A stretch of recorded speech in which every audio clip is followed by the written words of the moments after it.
Hi there, I'm Christine Cheever, and welcome to the ALL Friends Cabaret. It's the show that connects you. Well, tonight we're in for a musical treat. Amy Moquin is here to sing for us tonight. She is a self-taught singer and has competed in over 35 competitions in Massachusetts, and you're going to see why she's a winner. Please welcome Amy Moquin.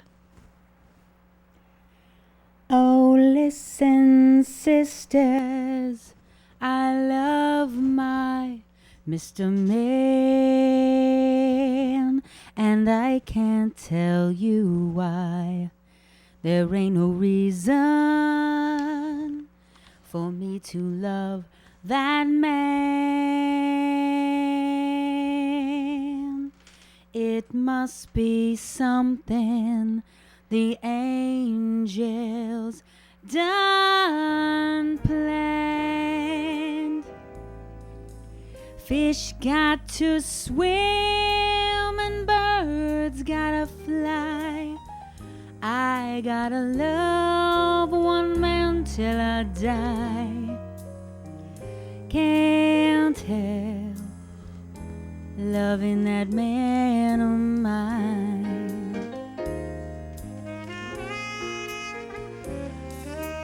Tell me he's lazy, tell me he's slow, tell me I'm crazy, maybe I know. Can't help loving that man of mine.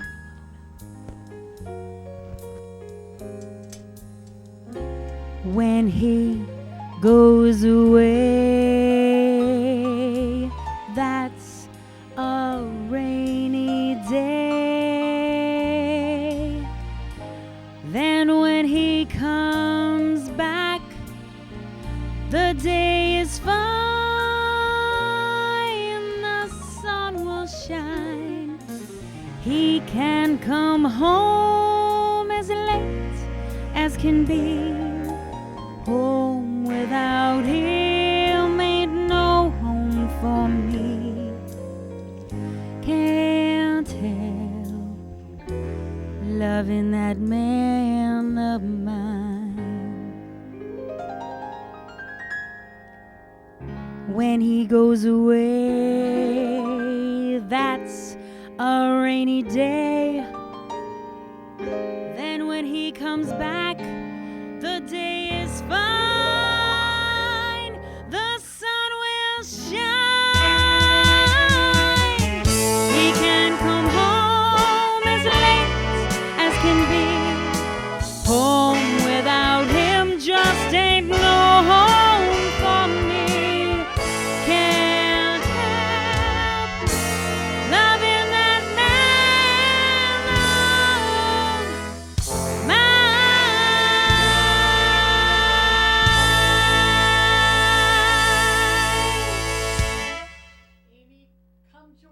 Over here. Thank you so much for singing that beautiful song. That's from a musical. That is from the Showtime. Okay. Yep. Okay, and that was just lovely. Thank you. So this is Amy Moquin, and she, we have an interesting way of how we met. So let's talk about that, Amy. Back in March, she and I were picked as judges in the Miss Middleboro, Miss Lakeville Pageant for the Miss America organization. Now, what was fun about that is you go into a room and you're ready to judge contestants. They had two sets of, they had two panels for the four queens they were going to crown. Yes. And so we got there not having met before, and then of course we get to talking throughout the day, and I find out she's a wonderful singer, and she finds out I have a TV show, and I knew we were gonna get together. So tell me what you liked about that experience. Oh, what I loved is what I love about everything I do with performing is all the people that you meet. Okay. It is the best way to network, and you meet the Yes. most interesting people, and it's a really great experience. Well, what was fun too is that you get to the pageant, they sequester you, and so they're like, okay, you can't leave the room. So we're all together, but we really didn't get a chance to talk till after the interviews. But then some people, when they read the bios during the show, and I'm like, they're there's an author here, and then there's that person. And it was just lots of talented, interesting folks on the judges panel. Oh, absolutely. And so we have a picture of our judges from our pageant. So we had Mark Fuller, there was myself, Kelly Baran, Bree Season, who works for CBS News, and yourself and myself. And what I really loved about the whole experience as well is the women that were competing for the title were extremely articulate, very smart, very talented. Yeah, it was nothing like what I expected to see. Right. I expected to see a bunch of beauty queens, and what I saw was a bunch of really interesting women. Right, who had a lot to say, who had a lot to give into the community. So then we crown the winners, and not to brag. I'll brag. But we'll brag. I'll have Grace show the picture. Here we are with our queens. And so we were responsible for Miss Lakeville and Miss Cranberry County. And so standing next to me is Miss Cranberry County, Amanda Narciso, and Kelsey Beck won Miss Lakeville. The other two queens from that pageant went on to the Miss Massachusetts pageant, and all four, including Amanda and Kelsey, came in the top 5, with Amanda winning Miss Massachusetts, and she's going to go on to compete for the Miss America crown in September. So when we found out she won, it was like messaging back and absolutely. forth. Yeah. She won. Can you believe our girl did it? So high five to you. There you go. Yeah. I hope the judges at the Miss America competition see what we saw, because Amanda had a spark to her. All the other contestants were just as vibrant, but she had a special. She was my number one.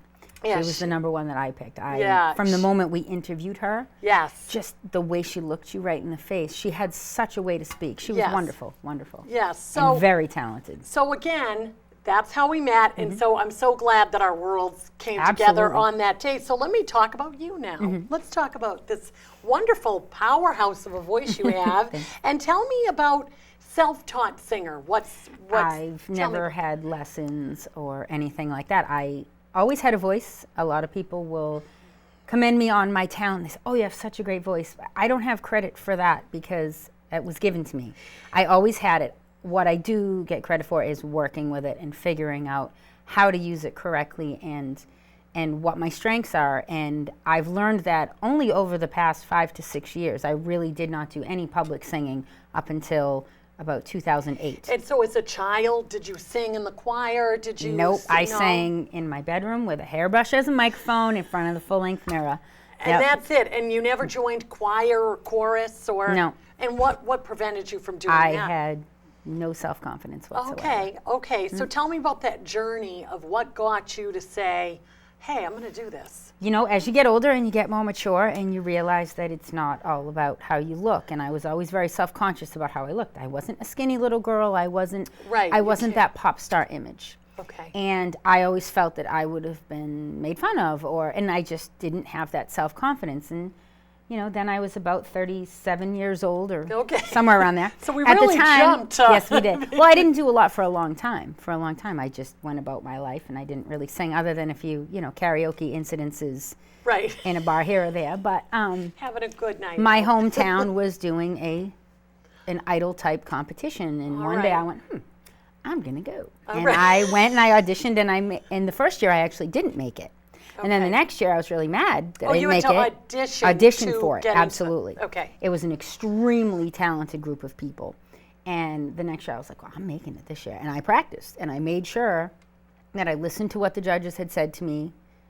And I applied it, and then the next year I came back and I made it. I still didn't win. It took me a couple years, but I eventually won it. How many contestants were in that first There competition? was 25 contestants, but they were broken out into age categories, which was great because it's very difficult to compete with an absolutely adorable 12-year-old who can sing just as well as I can. Yes. I'm cute, but I'm not always that cute. Yeah. So, but it was a wonderful experience, and what it did was we started out being competitors, and we all ended up being friends because we worked together for months to get ready for the show.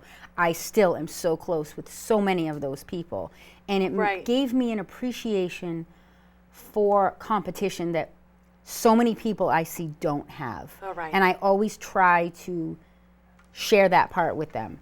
Whenever I go into a competition, yes, I look at them as a competitor and I do my homework and I see what I'm up against, but it doesn't mean you can't be friendly and you can't get to know each other. Like you're having fun. Absolutely. Yes. Well, if you're not having fun, there's no point in doing it. Right. Point blank. So tell me, so you do that first competition, then how does it lead to your next? Well, you know what? I worked at it. It took me a couple of years to win that particular one. In the meantime, I started to do a couple other smaller ones on the side. And this is all throughout Massachusetts. Okay. Yep. You would just Yep, find a lot on the competition. North Shore, All right. some on the South Shore, because I did grow up in Plymouth, so I'll kind of go here or there, in between. But I just wanted to improve myself, and one of the main reasons I did it is I wanted my kids, who at the time were both at very impressionable ages, I wanted them to understand that just because you don't win the first time doesn't mean that you're not good. It doesn't mean that you should give up. Right. Somebody might be better than you that day, but the next time, you come back, you give it your best, and one of these days someone's going to see what you have. And both my children are highly competitive in what they do. My son is an athlete, and he's definitely gotten that from me. But it's the same thing. You don't always get picked for the team the first time. And you have to, if you really want something, you continue to do it and continue to try. Right. So tell me more about some of the competitions you've done. You gave me a list. Cherry O'Terry's. Candy O'Terry does what is called Stars Over Boston every year. It is, I would say it's probably the cream of the crop of competitions because there's only 10 people in it. There are hundreds of people who want to be in it, and to be picked for it alone was great. And the first few years it was at Scholars Jazz Club, which all right. And so you had to audition for that. We had to send in a video audition for that. All right. And you got picked. Were you thrilled? I was absolutely thrilled. Absolutely thrilled. And the people that I sang with were amazing. And that was another thing. I met people that night that I still am friends with and have done other things with in the meantime. Right, and you just connect that way. And so what other competitions are I did community auditions, which was really, really fun because that was the only competition around when I was a kid. And I would sit there and watch Dave Maynard on community auditions in my grandmother's living room, and every Sunday morning, and it was great. And I actually did a competition called Talent Quest. All right. And I had no idea that Dave Maynard's daughter was the one who ran the competition. Oh, so it's kind of like a she took it back to his original concept of all talents, not just singing. The community audition that's on television today is just singers. All right. And she would have tap dancers, and if you were a juggler, you could come. It was awesome, and I did that, and I won, and that's really what kicked off my bug of now I have to keep competing. It was so